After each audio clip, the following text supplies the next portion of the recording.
दोस्तों, कर्म प्रधान विश्व करि राखा, जो जस कीन सो तस फल चाखा। हम जैसा काम करते हैं, जैसी मेहनत करते हैं, वैसा ही फल हमें मिलता है। हमें अपने दायित्व का निर्वहन पूरी ईमानदारी के साथ करना चाहिए। अगर हम विद्यार्थी हैं तो विद्यार्थी के दायित्व का, अगर हम कर्मचारी हैं तो कर्मचारी के दायित्व का, अधिकारी हैं तो अधिकारी के दायित्व का, किसान है तो किसान के दायित्व का, व्यापारी हैं तो व्यापारी के दायित्व का। अगर हम ईमानदारी से उन दायित्वों को निर्वहन करते जाएंगे तो निश्चित ही हमें अच्छा सा फल मिलेगा। उसका फल कभी भी बुरा नहीं हो सकता। इस सिलसिले में मैं आप लोगों को एक कहानी बताना चाहता हूँ। उस कहानी के माध्यम से समझाने की कोशिश करता हूँ कि कैसे हमारे मन में अगर दृढ़ संकल्प है तो हम कैसे आगे बढ़ सकते हैं। एक स्कूल में क्लास चल रही थी। बाहर बारिश हो रही थी और अंदर क्लास चल रही थी। तभी टीचर ने बच्चों से पूछा कि अगर तुम सभी लोगों को 100-100 रुपये दे दिए जाएं तो तुम सब क्या क्या खरीदोगे।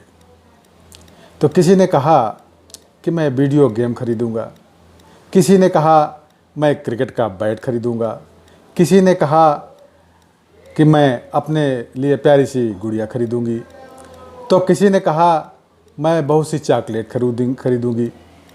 तो एक बच्चा कुछ सोच में डूबा हुआ था। टीचर ने उससे पूछा कि तुम क्या सोच रहे हो, तुम क्या खरीदोगे। बच्चा बोला कि टीचर जी, मेरी माँ को थोड़ा कम दिखाई देता है तो मैं अपनी माँ के लिए एक चश्मा खरीदूंगा। टीचर ने पूछा, तुम्हारी माँ के लिए चश्मा तो तुम्हारे पापा भी खरीद सकते हैं, तुम्हें अपने लिए कुछ नहीं खरीदना है क्या। बच्चे ने जो जवाब दिया उससे टीचर का भी गला भर आया।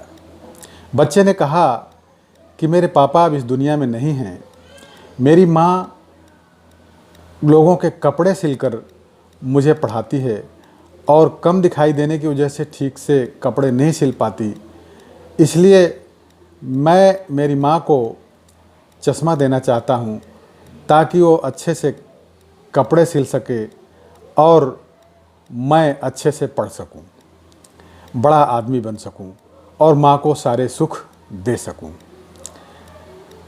बच्चों का सपना देख करके टीचर ने कहा कि बेटा, तेरी सोच ही तेरी कमाई है।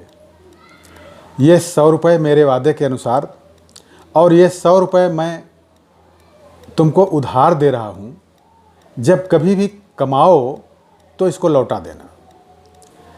और मेरी इच्छा है कि तू इतना बड़ा आदमी बन कि तेरे सर पे मैं हाथ फेरते वक्त धन्य हो जाऊं। फिर 15 वर्ष बीत गए। बाहर बारिश हो रही है, अंदर क्लास चल रही है। अचानक स्कूल के आगे जिला कलेक्टर की बत्ती वाली गाड़ी आकर खड़ी होती है, रुकती है। स्कूल स्टाफ चौकन्ना हो जाता है, स्कूल में सन्नाटा छा जाता है।